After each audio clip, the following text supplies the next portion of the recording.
Okay, something that I just got finished with and I want to discuss is physical fitness.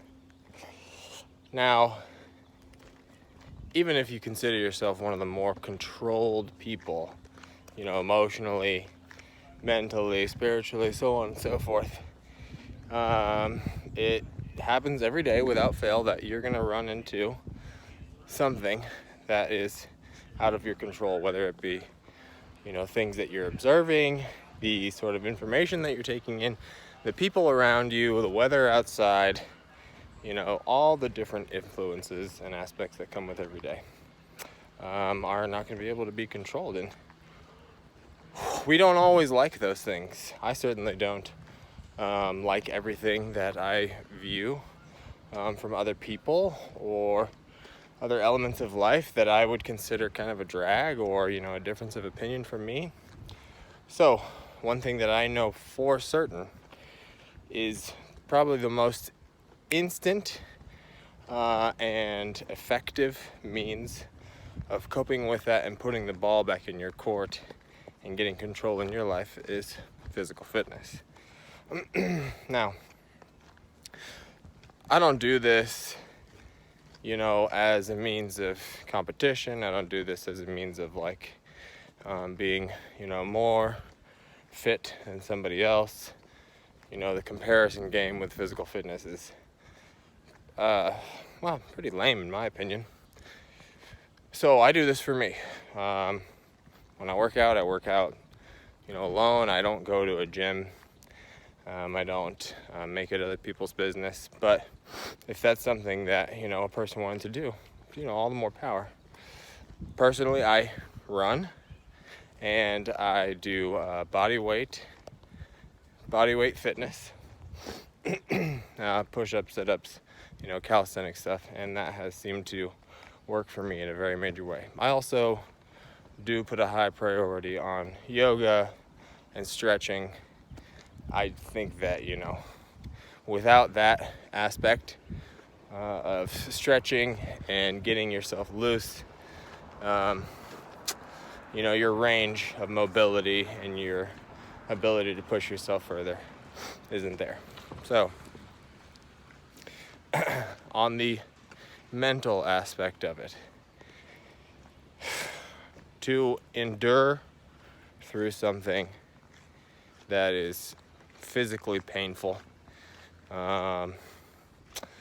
whatever form of workout you do.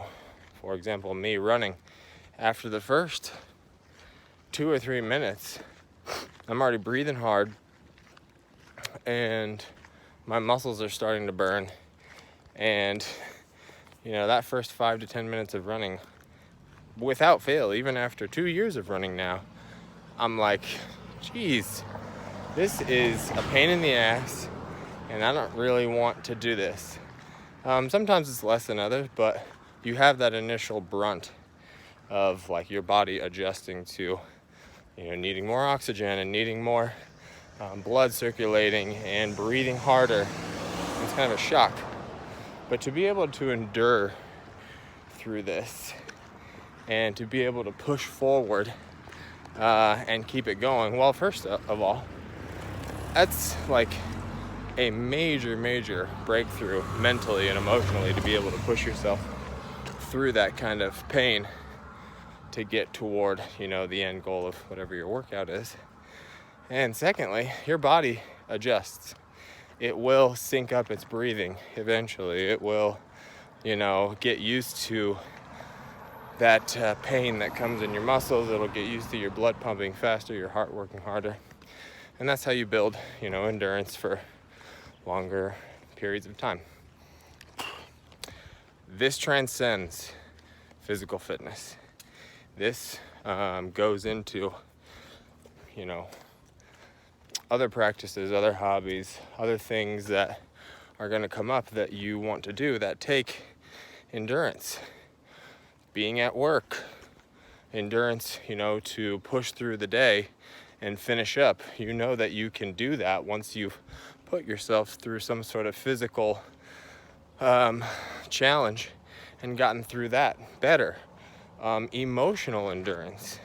You can push through certain things that come up that are emotionally stressful, or like you would consider them to be hurtful or something like that, you can push through without having to take the easy way out or get all crazy or be hurtful to somebody else.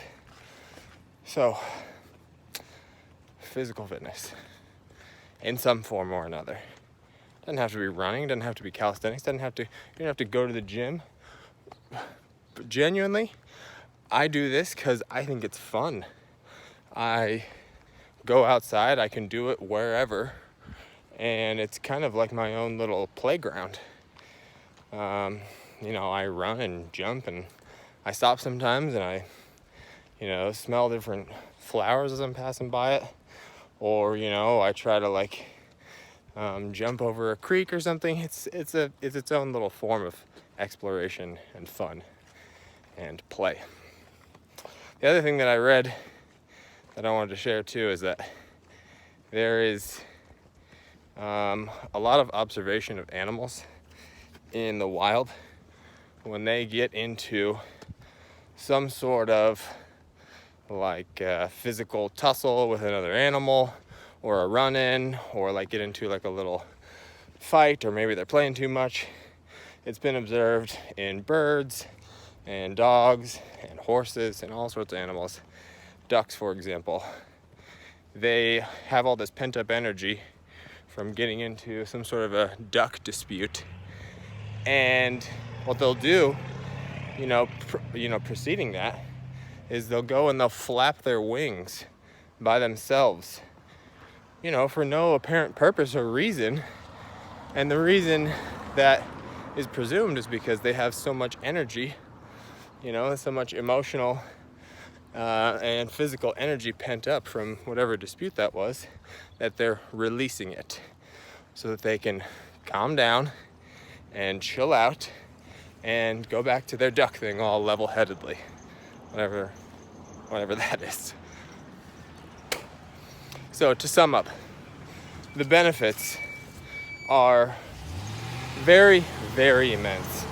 It's something that you can do wherever. It's something that is really kind of difficult to persuade yourself to get into at first, but when you do see the genuine benefits for yourself, well, there's nobody who can convince you out of it because you see it through your own experiences. So, I hope that whatever physical fitness you may decide to get into, it yields a lot of relief and benefits. Good luck.